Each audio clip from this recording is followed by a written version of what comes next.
Hello， 大家好，我係星仔，歡迎大家收聽我 channel。咁今日咧，我哋嚟到珠海香山湖附近睇一個市中心嘅住宅項目。依家咧，我哋位於項目入邊嘅啦。呢個咧就係華發香山湖1號，相信咧好多朋友都聽講過。咁咧呢個就係珠海市中心嘅4代集入嘅。咁喺我右手邊咧就係會所嘅位置。咁會所出嚟咧，上邊一層，下邊仲有一個下沉式嘅會所設計，可以睇下啦。依家嘅景觀咧都係非常之靚嘅。咁呢度咧就係華發嘅4代集啦。咁今日我哋睇嘅咧就係121方嘅4房2衛，同埋146方嘅4房2衛。呢度都係改善型產品嚟嘅。咁呢度翻到港珠澳大橋咧，都係25分鐘可以到噶啦。咁香港翻嚟大概都係1個零鐘就翻到呢度啦。如果澳門嘅朋友咧過嚟半個鐘頭就可以到項目嘅位置。我哋經過咗會所咧，就嚟到1樓嘅入戶大堂啦。但係啱先所睇到個會所咧，下邊係有下沉式嘅花園嚟嘅，可以睇下啦。環境係非常之優美嘅，書吧啦、露天泳池啦，下邊仲有會所啦。喺我嘅左手邊咧，有個室內嘅恒溫泳池嚟嘅，下邊仲有健身室啦。咁所有嘅配套設施都係1樓可以揾到嘅，落樓即可以享受。我哋從啱先嘅會所入嚟咧，經過一條風雨連廊就可以嚟到我哋嘅入戶大堂啦。咁喺入戶大堂呢度咧，設計咗兒童樂園嚟嘅。咁落樓帶住小朋友就可以喺度玩啦，非常方便。嗱，呢度睇下啦，入戶大堂出邊嘅景觀係非常之靚㗎，水係啦、花園啦，全部好似一個公園咁嘅。入嚟之後咧，就係個入戶大堂啦。睇下啦，挑高去到7米幾嘅。睇下呢個空間，呢個入戶大堂大唔大氣？我哋一齊上去睇下上邊嘅環境。我而家睇到細啲嘅121方嘅4房。首先入門嘅位置咧，呢度可以做個生活陽台嚟嘅。嗱，之後可以咁做。咁依家係開放式廚房啦。咁之後可以分派嘅121方。其實呢個廚房咧，你睇下，我而家企喺度，仲可以企多3個人，空間都 OK 嘅。之後啦，呢邊就係爬嘅下櫃喺度噶啦。咁咧，呢個就係餐客一體嘅餐客廳。咁呢套房最大嘅亮點係咩咧？動靜分區嘅。咁首先咧，喺我嘅左手邊啦，係3間房。呢間父母房啦，嗱，望下啦，空間其實係 OK 嘅，而且咧採光都唔錯。咁過嚟之後咧，仲有2間嘅。咁依家改成間開放式嘅啦，書房之後都同樣可以咁設計嘅。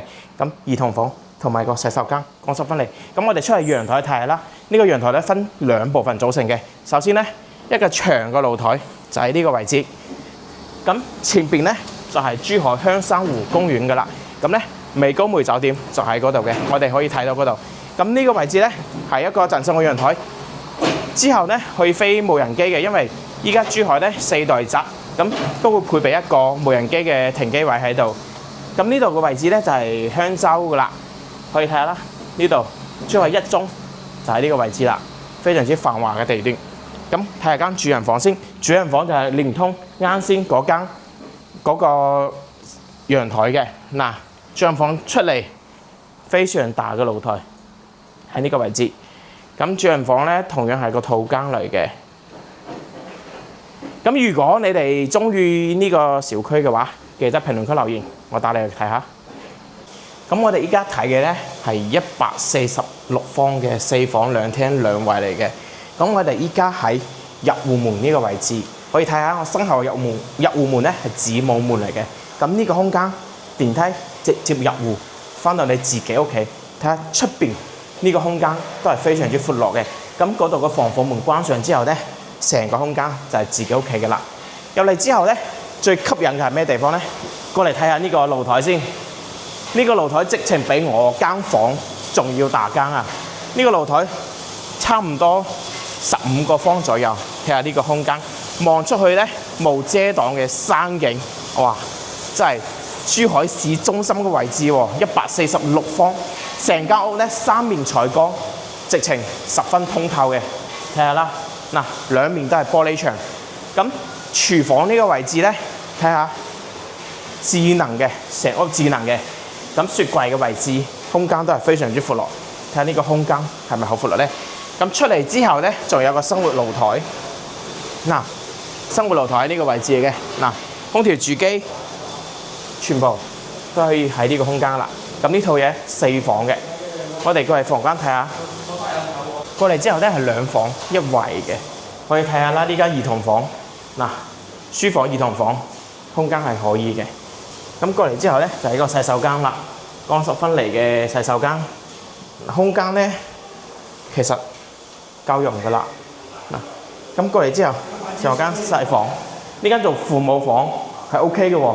呢個空間嗱好闊落嘅呢個空間，睇下啦。